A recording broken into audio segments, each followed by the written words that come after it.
The Chinese response to dissent, an overwhelming show of force. There are reports of thousands of armed police moving into ethnic Tibetan areas. A Time journalist seeing it firsthand in the monastery town of their town. So when we were on the road out, we saw a tremendous number of trucks carrying fresh troops coming in. These guys were very different. They were fully armed, clutching rifles. Some of them had bayonets already on the end of the assault rifles. They had with them ambulances. They had paddy wagons to put prisoners into.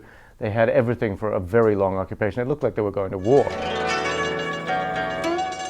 Meanwhile, China has stepped up its media campaign. A primetime documentary on state-run television across China depicts savage violence in the Lhasa riots of last week. It showed destruction to ethnic Chinese businesses. It showed the maimed and the mutilated. Accounts of awful violence. The bottom stairs of the house were burnt, this man says. My wife's sister was too scared to jump. She got stuck in the building and she was burnt alive. The documentary blames thugs and criminals. No mention of Tibetan grievances, nothing of the Chinese security response. But the ethnic violence is consistent with an account by a woman known to this reporter who moved some months ago to Lhasa to study the language. If you took any picture, you're dead. She doesn't want to be identified because she plans to return to Lhasa, but she says she was beaten to the ground because she was ethnic Chinese.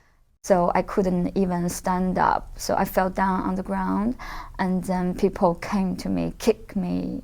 And when I tried to stand up, two guys, I think at least two guys, came to me with those stones, a little bit bigger than my hand, and just hit me by the stones.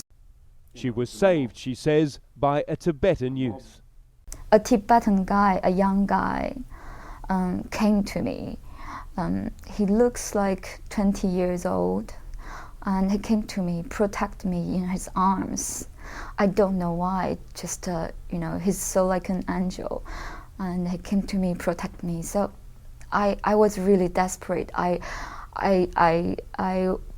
keep telling him, like, help, please, they're going to kill me. She says she loves Tibet and its people, but wonders if she was naive. Among others, the reaction is stronger.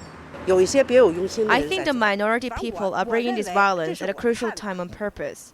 Of course, I'm furious. I think our country is stable now. I think a minority of Tibetans are going too far. Lots of people were killed. This is too much, too brutal. As a Chinese, I am furious, says this man. I hope this incident will be investigated and everything gets back to normal soon.